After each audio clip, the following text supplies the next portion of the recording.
Good morning and good afternoon, everyone. It's a joy to be here with all of you for the second session of the annual Environmental and Spirituality Summit. I'm Wade Halva, Faith in Place's Southern Illinois Outreach Senior Coordinator. And on behalf of Faith in Place and all of our partners, I want to extend a heartfelt welcome to each of you. Whether you're joining us from a rural community, a bustling city, or anywhere in between, we are so grateful for your presence today. As I join you from Marion, Illinois, I want to begin by taking a moment to acknowledge the land that holds me and us in this moment. I'm calling in from the traditional lands of the Quapaw, Osage, Miamia, Oglala Sioux, Kaskaskia, Kickapoo, and other indigenous peoples who've long cared for this land in deep wisdom and reverence. We honor their enduring relationship with the earth, and we express our gratitude to them for continuing to guide us in ways of living in harmony with all beings. In the chat, you'll find a link that offers ways to learn from and support the voices of those indigenous to this land. We encourage you to explore this resource and consider how you might deepen your connection and commitment. Before we dive into today's session, I'd like to take a moment to express our appreciation for the generous sponsors who've made this event possible. We would like to thank our Great Lakes sponsor, the Presbytery of Chicago, our Wild Indigo sponsors, Woods Fund, Focus on Energy, and the Unitarian Church of Evanston. Our Yellow Lady Slipper sponsors, Wendy Paulson and Karen and Bob Lewis. And our Oak sponsors, RE Solar, Alliance for the Great Lakes, Citizens Utility Board, and Rectify Solar. Your support makes it possible for us to gather in spaces like this, where we can reflect, engage, and act for a more just and sustainable world. Now it is my honor to introduce today's session. Our theme for this conversation is the intersection of spirituality and environmentalism, a multi-faith perspective. We're excited to welcome two people to the stage for our conversation today. First, I'd like to introduce our interviewer, Shahzad Hussain. Shahzad is Faith in Place's multi-faith outreach coordinator, and he works to foster meaningful connections between diverse faith communities. And I'd like to welcome our distinguished speaker, Gopal Patel. Gopal is a leading voice in the global interfaith environmental movement. He is co-founder and director of FutureFaith, a new think and do tank that helps international leaders and institutions harness the power and wisdom of faith to address global challenges. He's also vice chair of Interfaith Power and Light and co-chair of the advisory board of the United Nations Decade on Ecosystem Restoration. We are honored he is joining us today. With that, I'll hand it over to Shahzad to lead us through our conversation. And as they are sharing, please feel free to add questions in the chat, as we will have time for questions and answers. Please, thank you all again for being here, and let's continue to ground ourselves in the importance of this work as we move forward together. Shahzad? Thank you. Thank you so much, Wade, for your kind words and introductions, and good afternoon, everyone. I'm honored to guide our conversation today with our guest speaker, Gopal Patel ji. Gopal, I'm really excited for our conversation today. And as Wade said, as a reminder, please feel free to type your questions in the chat while we are having our conversation. So, and let's kick us off here, our conversation. So, Gopal, I want to go back to your past. And I'm curious about being a student of Hindu tradition. You went to ashrams in India, in the UK. And how has been your journey towards this intersection of environmentalism and spirituality? And what specific, experiences or influences inspired you to come here where you are today? Thank you. Sure. Thank you, Shahzad. And thank you to the whole Faith in Place team for having me in person. It's a real delight to join you all in the middle or at the start of Climate Week here in New York City. So it's a great way to kick off a whole week of great activism and engagement. It's a good question, and it's a long answer, but I'll try and keep it short. So as you mentioned, Shahzad, I was born and raised in England, raised just outside of London. And then once I graduated university, I had this desire in my heart, let's say, a calling from God to live as a monastic, live in a monastery. And so I went to India for about a year. I lived in a Hindu ashram monastery there, just on the banks of the River Ganges in West Bengal. And then I came back to London, and then I moved into an ashram in London for about a year as well. So I did about 2 years living in Hindu ashrams. I wasn't a monk. I generally say I was monking around rather than living the life of a monk. It was more of a training monk. And I decided and I realized that that monastic life wasn't my calling, wasn't maybe what I was meant to do, at least in this life. And so as I left that world of monastic living, a friend of mine was starting a Hindu environmental program at Oxford University. And I'd already had my master's and, I had finished my studies, and I studied computer science like a good Indian boy about 20 years ago now. And he said, hey, do you want to come and help me start this Hindu environmental program? And think this was back in 2008, 2009. So really climate change wasn't really so much of in the public consciousness as it is today. And I'd studied computer science. I didn't really know much about the environment, but I knew that caring for the environment was a core part of my religious tradition, even if it wasn't part of my individual practice, so to speak. And so I said, sure, let me start this program with you. And it started off as a 6-month internship in 2009. And then the 6-month internship led to a full-time job there. And now here we are about 15 or so years later, where I'm still doing this work at this intersection of religion and the environment. And on that journey, I think for me, I really try to ground this work in this sense that this is work that's bigger than myself. It's work that's in service to God, however we may want to define God. And so in our tradition, we understand that if you're trying to do something to serve God, to please God, then sometimes you have to look for the signs that that's actually what God wants you to do. And so along the journey, I've received various, let's say, signs or affirmations or signals that this is the right journey for now. It might change in the future, but over the last 15 years or so, I've really seen how my contribution to the work of lifting up faith communities on the environment is being reciprocated, let's say, by the universe, by God, and also by my mentors and my teachers in my tradition who have encouraged me as well. So that's kind of how I kind of got into this space and have kind of kept going in many ways. Wow, thank you so much for that. Yeah, it's very inspiring to see a computer science boy where you are today. It's inspiring, and we hope that and we pray that you continue inspire us all going forward too. So most of us who are joining us today, they are not Hindu. They don't affiliate themselves with Hindu tradition, most of us. And some of us, including myself, are not familiar with Hindu tradition, with the Hindu teachings regarding sustainability, regarding harmony with the earth. So in your experience, how does Hinduism guide its followers towards living in harmony with the earth? And could you share some personal stories or cultural practices that eliminate that aspect? Yeah, sure. So there's so much within Hinduism. It's such a rich tradition, like all traditions are.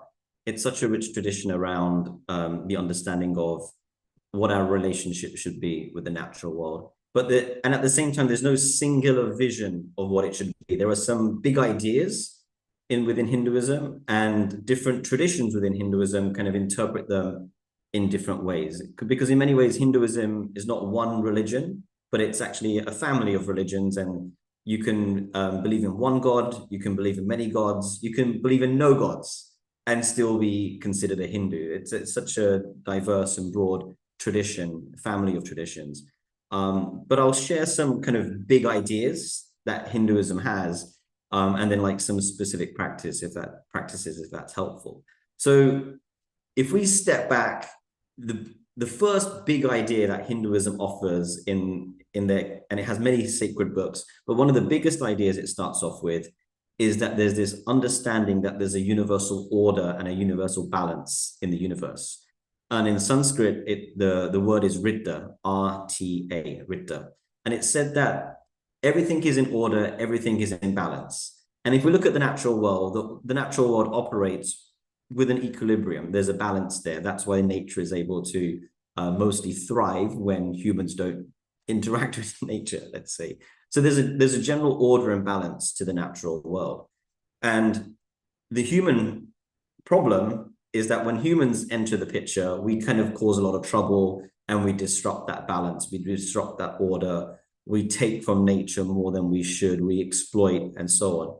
And so there's this understanding that the human being has a responsibility to maintain that balance and that order as much as possible in the natural world. And so then therefore that leads to certain ideas and practices, and some of them may be familiar with the listeners. And so we have this understanding of dharma, that you have a responsibility to act in the world in a good way. You have the idea of ahimsa, where you're supposed to not cause harm to other people, because harming people, harming the nature causes the balance to be unbalanced. There's a sense of karma, where what you put out into the universe, you get back. So you put out good things, you get good things. You put out bad things, you get bad things. And so there's all these kind of ideas, all kind of that support this understanding that the world is in order, the world is in balance, and we as individuals and as a society have to uphold that order and balance in order for the whole world to thrive. And it says that humans and nature have to be in relationship, and by our very existence as humans, we have to take from nature because that's where we get our food and our shelter and everything. But we should take according to what we need and not take too much.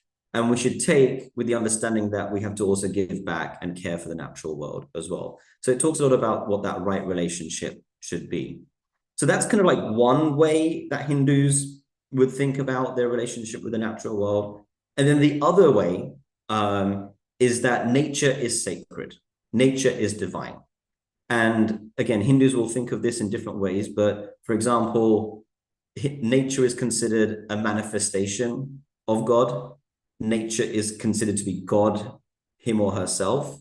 And then within nature, everything is sacred. So the mountains are sacred, the rivers are sacred, the trees are sacred, the plants.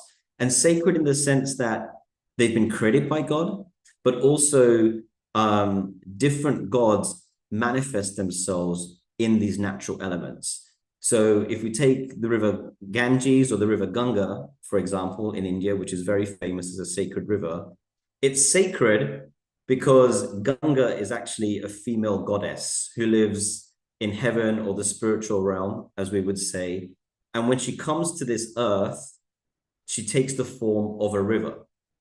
And so she's sacred because actually her eternal form, as we say, is the form of a goddess. And that's the same with mountains and other things as well, where they have a spiritual form. And also at the same time, according to which Hindu tradition you belong to, there's a spiritual spark that animates all of nature. And so we say that the same spiritual spark that animates me as an individual human being is the same spiritual spark that animates a tree or an animal or a mountain or a fish. And so therefore there's this teaching in the Bhagavad Gita called Samadarshana, which means that we see all life as equal because we are all animated by the same spiritual energy. There's no hierarchy, there's no higher and lower. My spiritual value is the same as the spiritual value of a tree or any other part of nature. So I don't want to get too into it because it's a lot and it's complicated, but hopefully you and the listeners get a sense that there's a variety of ways that Hindu individuals and groups will recognize the sacredness, the divinity of nature and how they interact. And I'll just finish with an example of practice in my tradition, which is in the Vaishnava tradition, which is the tradition that worships Vishnu. Every morning in our temples and in a lot of Vaishnava homes, they will worship a tree called the tulsi tree, or it's a plant, depends how big it is. And if you go to India, maybe in parts of Pakistan, you'll see the tulsi is very sacred. And so in the homes of Vaishnavas and in Vaishnava temples, every morning they will have a tulsi plant in their home or in their courtyard or in their garden, and they will offer her worship every morning. They'll chant mantras to her, prayers, they'll give her some water. And I was thinking that that's such a beautiful thing, that worshiping a tree is a central part of the practice of at least within the Vaishnava tradition. And so there are many other examples like that, but that's just a specific example from my specific tradition. Wow. So yeah, it's so much for, as you said, yeah. Thank God you didn't go that deep. But no, I'm just joking. But it's amazing, you know, that tradition with all those different perspectives and different teachings, and how we can, as faith practitioners, can take from all of that. It's amazing. And now going back to, now I'm trying to broaden this question a bit. You started with your own tradition.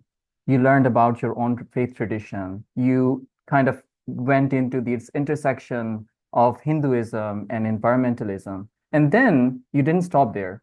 You went into the world of multi-faith collaborations. You're also on board of National IPL. You're also the co-ed of FutureFaith.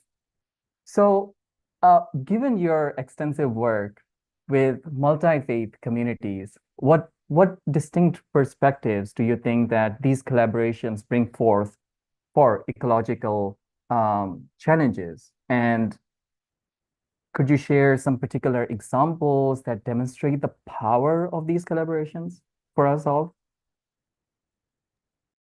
Yeah, sure. So, I mean, I got into interfaith work and multi-faith work because that was always part of my kind of spiritual upbringing when I went to these monasteries and I learned with different teachers, is that there's a responsibility to be in community with people of other faiths and other traditions as well. So let me start with that. I think what I've taken from those experiences is just, it helps me in many ways grow in my own practice, because by learning how devoted other practitioners are, it leaves me feeling inspired that, you know what, when I'm feeling like I'm not doing as much, I can see my Jewish friends, my Muslim friends, or my Christian friends and take inspiration that they're going to worship every day, or they're worshiping 5 times a day, or they're following certain dietary practices. And it kind of gives me that, okay, well, I gotta pick up my game as well, you know? So like there's a personal spiritual growth I've found by being in community with people of other faith traditions. And really now, all of my friends are primarily, you know, practitioners of other traditions. And it's such a, and many times I feel more comfortable being with people of other traditions than my own tradition. And I think that's shared by other people as well who do interfaith work. So there's a personal aspect of that. But when it comes to this work specifically, what I found is that, at least when it comes to climate change and other environmental issues, you know, there's no one solution. We need all solutions on the table. Just as my tradition teaches that there's no one route to God. Nobody has a truth on nobody has a monopoly on truth. Nobody has a monopoly on love. Nobody has a monopoly on God. And so therefore the solutions, no one has a monopoly on the solutions. Everybody has to contribute.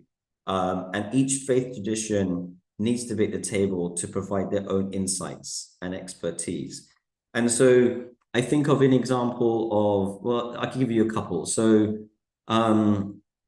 you know, some traditions, well, each tradition has their own kind of strengths, or not strengths, I would say their focus areas, like what they're really good at or what they focus on in terms of their practice, their theology.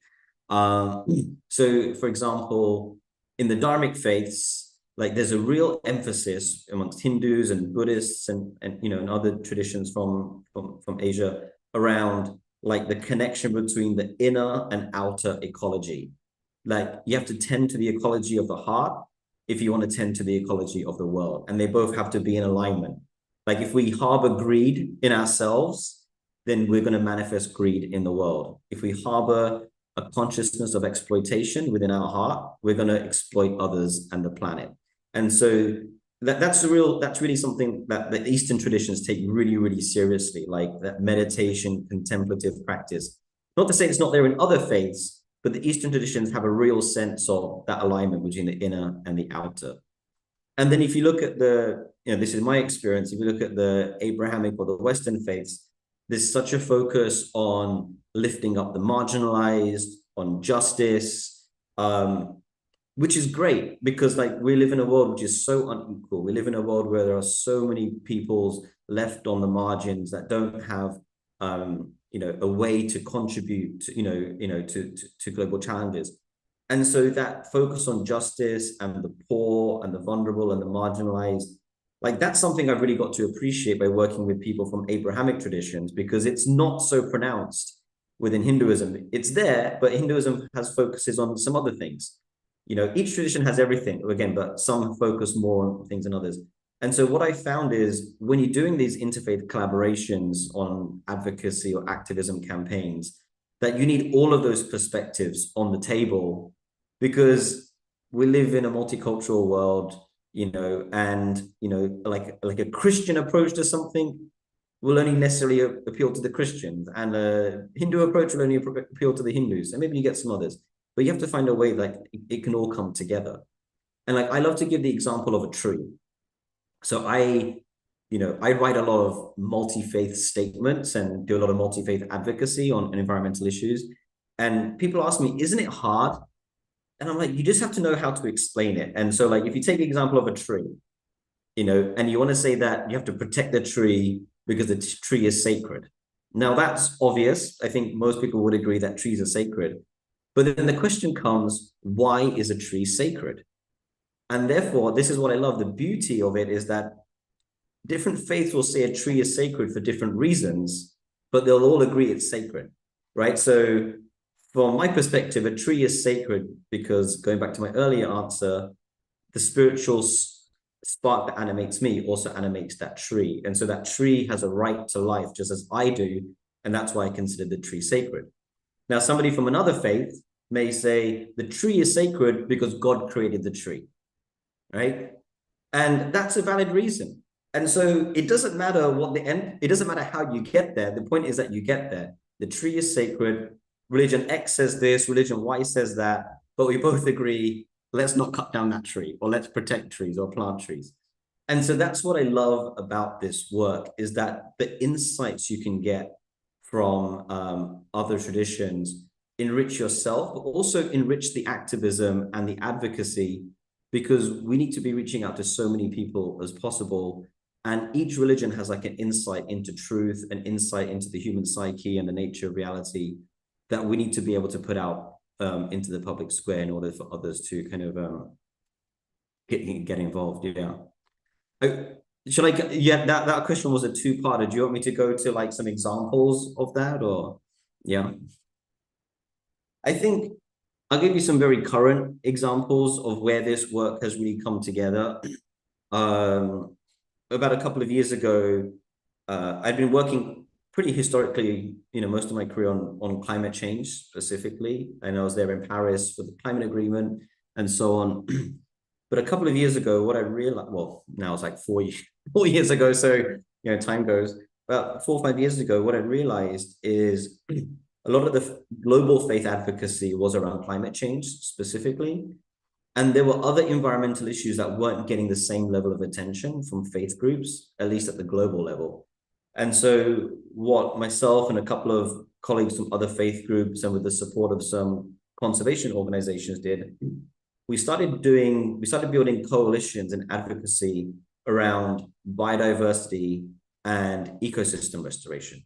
Because we realized, at least in the global UN context, biodiversity and restoration are just as important as climate change. And so, but in order to get the faith attention, it wasn't just me as a Hindu saying, let's talk about biodiversity, let's talk about restoration. It was about building out these global multi-religious coalitions to say, biodiversity is really important. Climate change is important, reducing carbon emissions and moving away from fossil fuels and a just transition is important. But at the same time, we need to take care of nature, because in the last 50 years, we've lost 69% of global biodiversity. And so even if we get the climate problem solved, we're still going to have a nature problem. And so nature needs to be part of the solution to climate.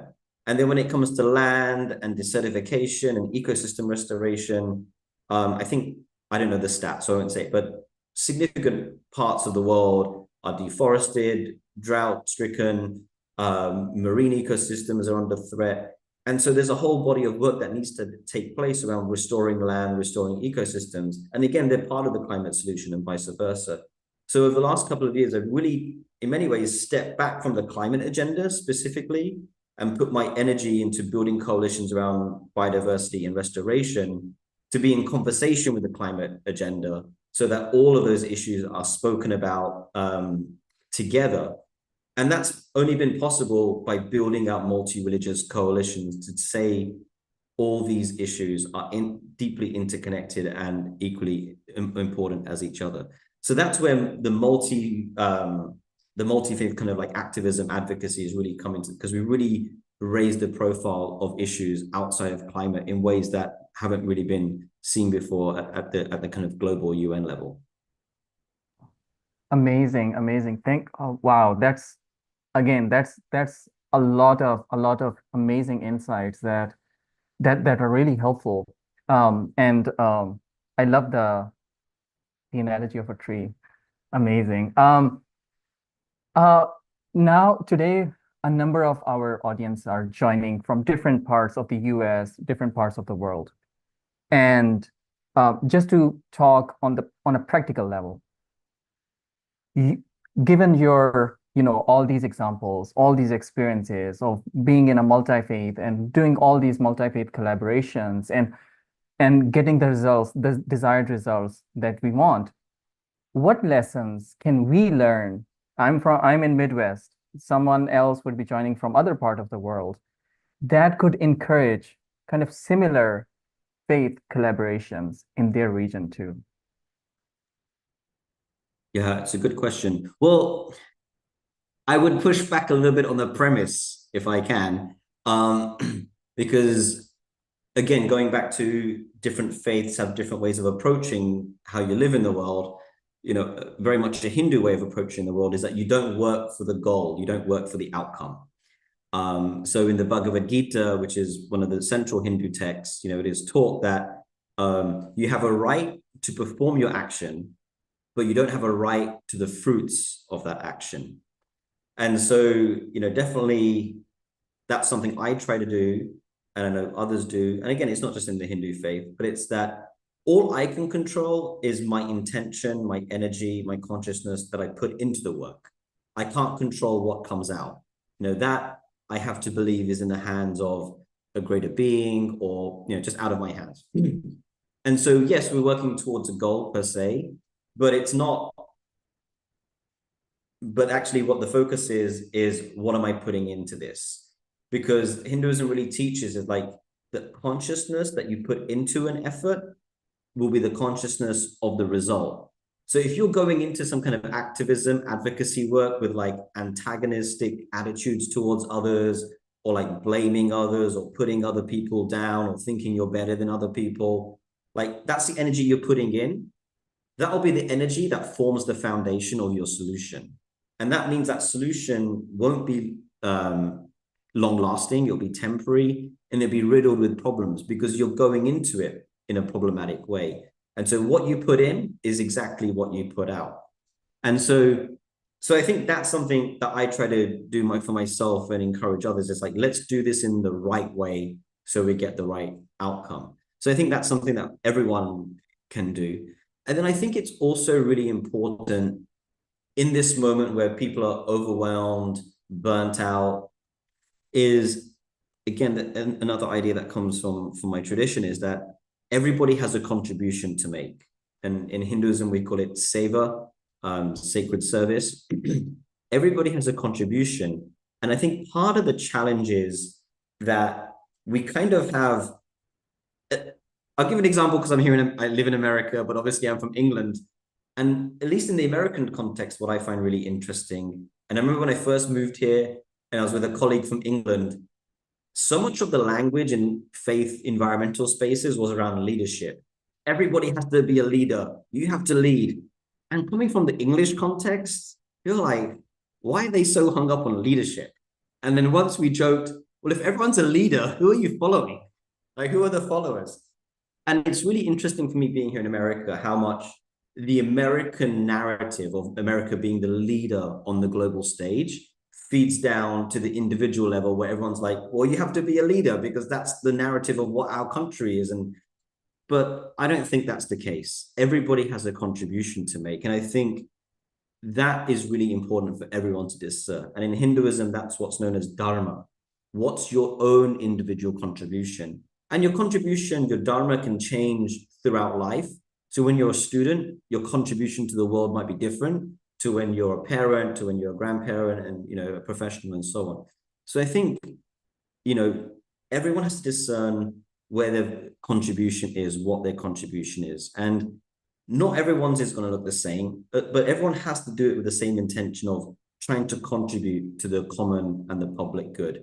Not everyone is going to be into doing multi-faith work, and that's fine. Multi-faith work is only for a small number of people in a religion. That's fine.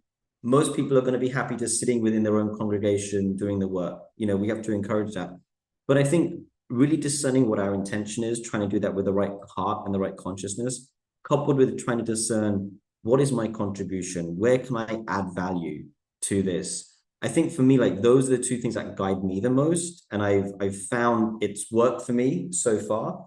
And that's the advice I would give anyone that's looking to do more of this kind of work, is to kind of assess your heart and assess how you can help the common good, the public good. Then thank you. Amazing. Yeah. Thank you for all your insights. This is a lot. I'll rewatch the recording afterwards, but amazing.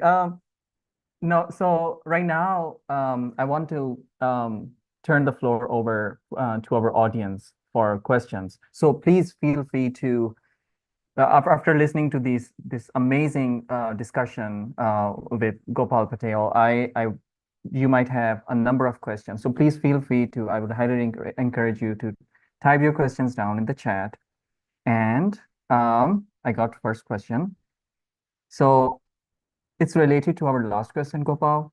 Someone asked, for those of us nervous or unsure how to connect with people of different faith traditions, can you share some tips on how to overcome bridging cultural differences and get to the place where you are, as you shared, and yeah, inspired and encouraged by being in a relationship with those of different faith traditions?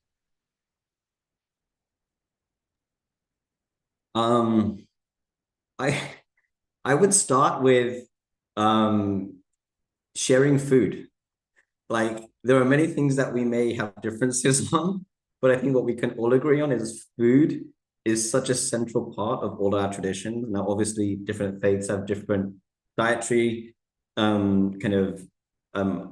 requirements, but I found, like, it doesn't need to be heavy, a light-hearted conversation over food, or a cup of coffee, or an iced oat matcha, which is my drink of choice, you know, just opens doors. And what I found is what works, and again, everyone is different, but what I found works for me is that that I'm there to listen.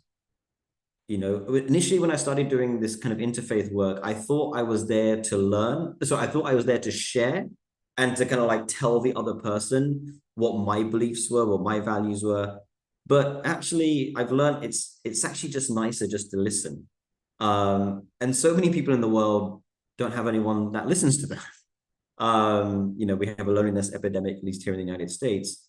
And so asking questions and trying to learn, you know, with a genuine spirit of trying to understand and not trying to like judge it or interpret it from our own religious lens, you know. So I'm like, Shazad, like, why do you pray 5 times a day? Like, you know, why do you do that? How do you do it? You know, have you done the pilgrimage to, you know, have you done the Hajj? You know, like, how does that work? I think just asking really basic questions, but with a real sense of wanting to learn and build friendship is the starting point, because it comes down to just friendship and relationship. And then once that's established, once there's trust there, Then the collaboration happens later. All the work I do in my multi-faith context is with friends. Like, I need a Baha'i, I'll get my Baha'i friend on the phone. I need a Muslim, I'll get my Muslim friend, my Jewish friend, my Catholic friend, my Orthodox friend. These people become your friends, you know? And then when it becomes friends, it's not work. It's just hanging out with your friends. But it has to start at the baseline of just genuine trust, friendship, and can you just hang out with that person and get a meal, get a coffee, or go for a walk. I think that's the basis of this.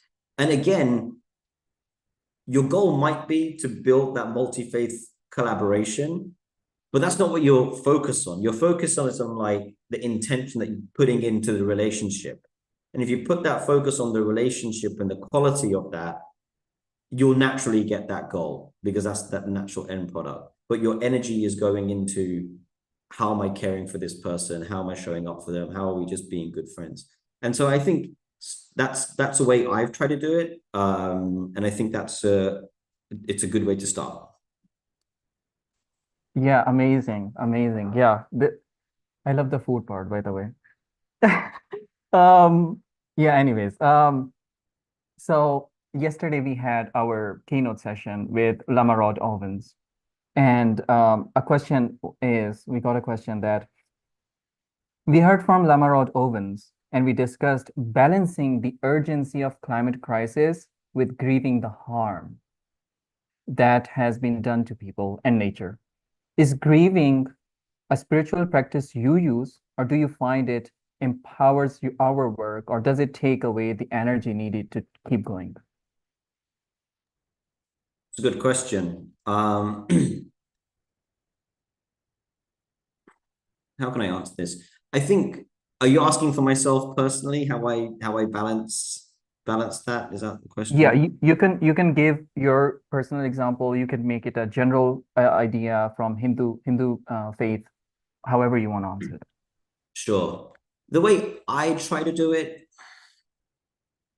is, I'm trying to think how to explain it in a way that doesn't sound callous.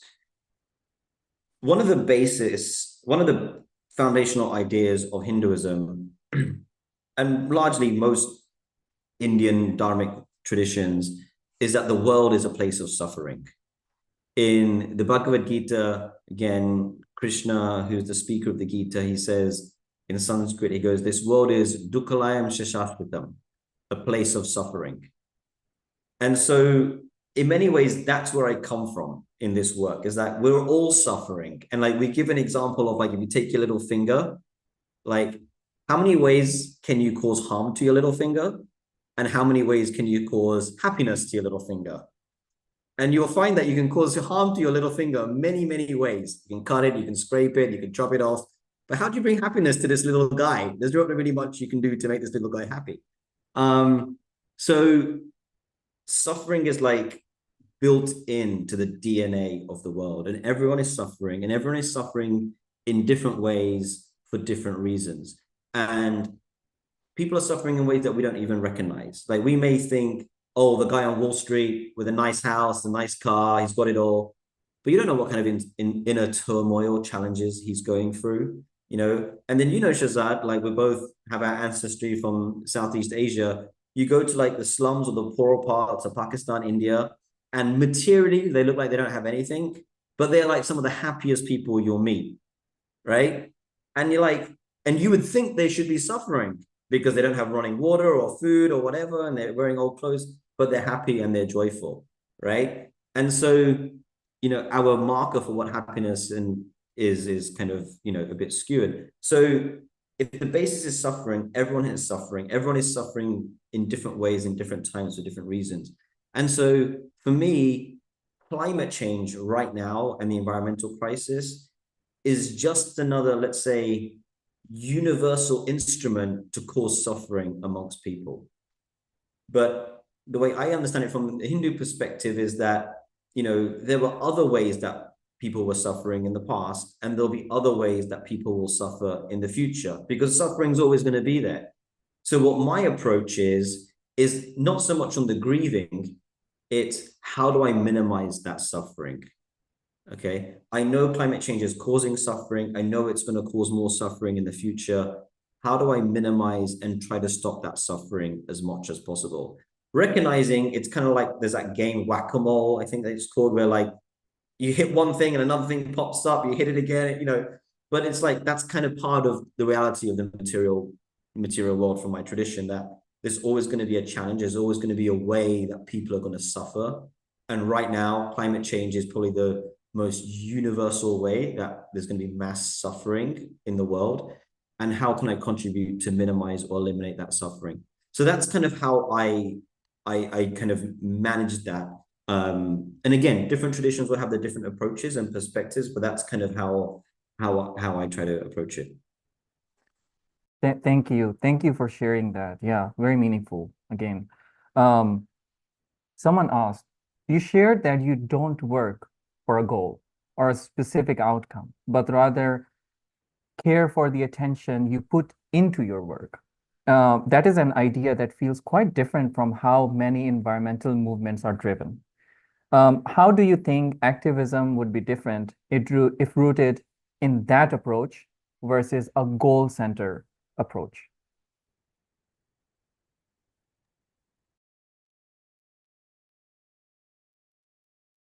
I hope I don't get into trouble, but I think we might be a bit more successful. Because I think so much activism is rooted in blaming other people or pointing the finger at others, and not recognizing that actually we're part of the problem. We are part of the problem, and that we don't have this, and we need to learn the solutions, and we need to change and evolve just as everybody else needs to change and evolve. Like, for example, in the religious world, you may have heard it, Shazad, and Faith in Place may use this, and so I'm sorry if Faith in Place does, but, we say 85% of the world is religious. And so if we just mobilize 85% of the world, we'll fix the problem. And I'm like, well, hold up. If 85% of the world is religious, then aren't we the cause of the problem? Like, are we saying the problem has only been caused by the 15%? No. If we're 85% with the majority, we are the source of the problem. We're not just the potential solution. And so this idea that we as faiths or any kind of activist or organization has all the answers is, just not right, in my opinion. Like, we all need to be learning, growing. And so I think what happens is when we get fixated on the goal, we kind of lose sight of like our own personal energy and consciousness and contribution to realizing that goal. And we just get fixated on, okay, well, we need to fix this problem. Who's to blame for that problem? Well, then let's focus our energy on blaming the people that are causing this problem and making them change. But yeah, it just came up in the chat. If you point one finger at someone, you got three coming back. So I think there needs to be a balance. It's not all about doing your own inner work. There's a joke, in yoga, they sit on their asanas, that's the thing. So, there's this thing that like, you have to get off your asana and actually do the work. You can't just be sitting around all day, right? So it's like, it's not just all meditation, contemplation, personal growth, and it's not all just activism on the street, blaming others. Like, you have to have that balance. And I think the more we have that balance, the more balanced the solution will be. And then ultimately, the more balanced the world will be. Yeah, no, that's very well said. Yeah, finding that balance. Yeah, exactly. Another question that we got is, you spoke to divinity being threaded throughout all elements of nature and beings, and how humans aren't considered more important or above other beings. Can you share ways you have seen or would encourage environmental movements embody this belief? Yeah, sure. I'm just thinking like, how radical or how strong do I want to be? Well, let me start with the softer ways, and then let me end with like the more radical way. A softer, easier way is, again, from the Hindu tradition, but other traditions as well, is when you wake up in the morning. I don't personally do this, but many Hindus do. First thing they do when they wake up in the morning, they say a prayer to the earth. Bhumi is the Sanskrit name for the goddess that is the earth. they say a prayer to say, essentially, Mother Earth, please forgive me for stepping foot on you. It's just setting that intention that you recognize that you are walking on a living being on the earth. And the first thing in the morning before you step out and, whatever you need to do, you just ask for forgiveness for causing that harm that you're going to create by walking on this other living being, so that's a very practical thing everyone can do. I know most people, when they wake up in the morning, the first thing they do is go on Instagram or TikTok and start scrolling for half an hour. But if you can ask for forgiveness to the earth, it's a very practical way to do it.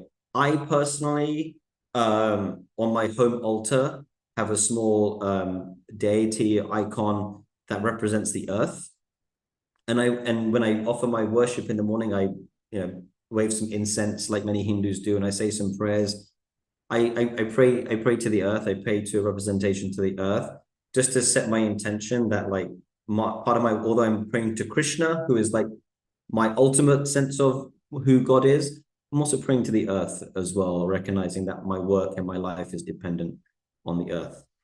So those are hopefully some easy things people can do to, start recognizing that we are in a relationship. The relationship is really the key idea here, that we are in a relationship with the natural world, and I'm going to orientate my activity so that's kind of part of what I do. The more radical, and I don't know if it's radical, but the more kind of, the other end of not the end of the extreme, but another stronger way is, and I'll just put it on the table as a Hindu, is, practicing a vegetarian or a vegan diet.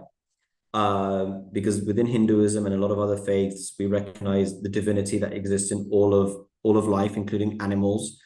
And by essentially killing animals, you're causing a lot of harm that you don't really need to do, because you can live off plants and fruits and nuts and so on like that. And so that's a very strong way to signal your relationship with the natural world, to reduce or to eliminate plant-based products in your diet, in your worship. And also people say that as an individual, that's the strongest thing you can do to address climate change as an individual in terms of your own carbon emissions, is to, it's hard. Changing your food diet is very, very hard. It's part of our culture, it's part of our belief, it's part of the practice. But how can we start reducing our animal products, not just in our diet, but also in our worship? Because in Hinduism, like ghee is used a lot in worship. Ghee is made from butter. So there are some Hindu vegan activists who say that you should use coconut oil instead of ghee and so on like that. So even in our worship, animal products are used sometimes. How can we stop using those? So I think there's a spectrum there from, I'll leave it there.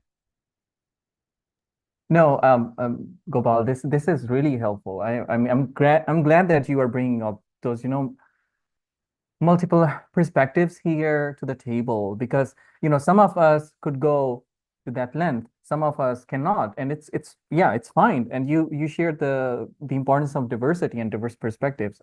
Amazing. I think we'll take just one last question here.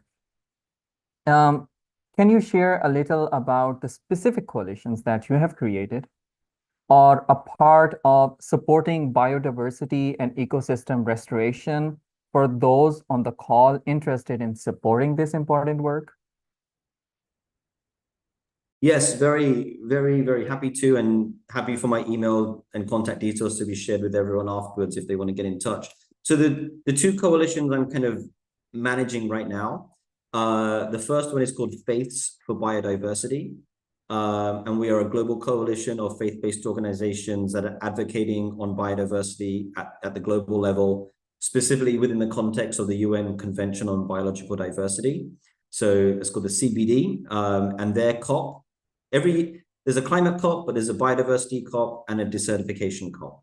So the biodiversity COP happens every 2 years, and it's taking place in Colombia next month. And so what we're doing and what I'm helping to lead is, a sizable delegation or representation of faith in the COP, in the biodiversity COP. Probably about 30 to 40 faith leaders will have a faith pavilion and so on. And this has grown because in the previous biodiversity COPs, there was maybe like 2 or 3 religious groups. And then 2 years ago, we went from 2 or 3 to 30. And now this year, we maybe have a bit more. So Faith for Biodiversity is this global coalition around biodiversity. And then the second group is still taking shape because we only started it about 4 or 5 months ago. But it's a global, it's really a working group right now on faith and land and ecosystem restoration. And that's being done with the UN Decade on Ecosystem Restoration. It's being done with the G20 Global Land Initiative and the UN Convention to Combating Desertification. And so again, that COP, the desertification COP, is taking place in Saudi Arabia in December. And so what we're trying to do is mobilize faith actors around the agenda of land and ecosystem restoration. And actually this week in New York, we have an event on Thursday morning where we will be talking about the importance of restoration and faith groups engaging in that, both at the grassroots and the global level. So those are two of the things I'm actively working on right now, and happy to share details of that afterwards. Thank you so much. Yeah, this is very exciting. And for our listeners and for our audience, we will include the info of these coalitions in our follow-up email, so you don't have to worry about if you miss that detail. And we'll also have Gopal Patel info in that email too.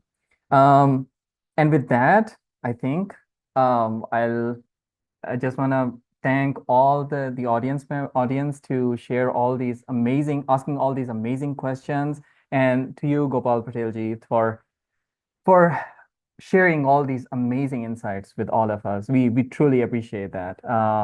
And with that, I'll hand it over to my coworker, Wade. Thank you. Thank you, Gopal, for your inspiring words, and Shahzad for skillfully guiding us through this important conversation. Today's discussion has been a profound reminder of how deeply interconnected spirituality and environmentalism are, and how these connections can inspire action to protect our shared home. As we bring the session to a close, I want to express my gratitude to all of you for being here, for your thoughtful engagement, for your ongoing commitment to this work. In these chaotic times, it's easy to feel overwhelmed, but gatherings like this remind us we're not alone. We're a part of a larger movement, a movement grounded in love for the earth and for all living beings. As a reminder, you can join Hilo, our event networking platform, to connect with others in your area or to continue discussion after today's session. Also, as mentioned, the slides, recordings, resources for all the summit sessions will be emailed out next week and available on the summit website. So if you missed something, if you want to revisit something, you'll be able to do that. Now we're going to look ahead to the rest of our sessions. Next up is session 3. We'll hear from Rabbi Ora Nitkin-Kaner. She will explore spiritual interpretations of apocalypse and share practical insights for navigating climate anxiety. In session 4, Hilary Giovanni will bring us into the heart of kinship and decolonial practices.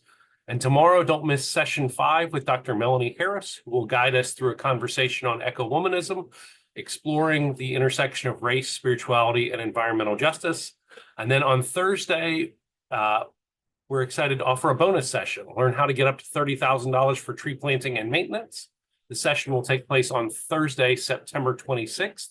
From 11:30 a.m. to 12:30 p.m. Central Time, or 12:30 p.m. to 1:30 p.m. Eastern Time, and will provide valuable information on Faith in Place's tree canopy and workforce community grant opportunity.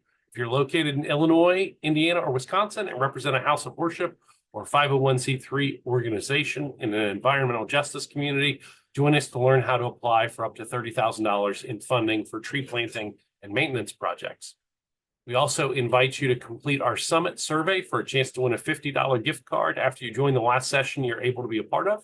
You can find that link in the chat, and it will be emailed out as well. Once again, thank you for being here. I look forward to seeing you in the upcoming sessions as we continue to walk this path together, grounded in hope and guided by the wisdom of our spiritual traditions. Thank you.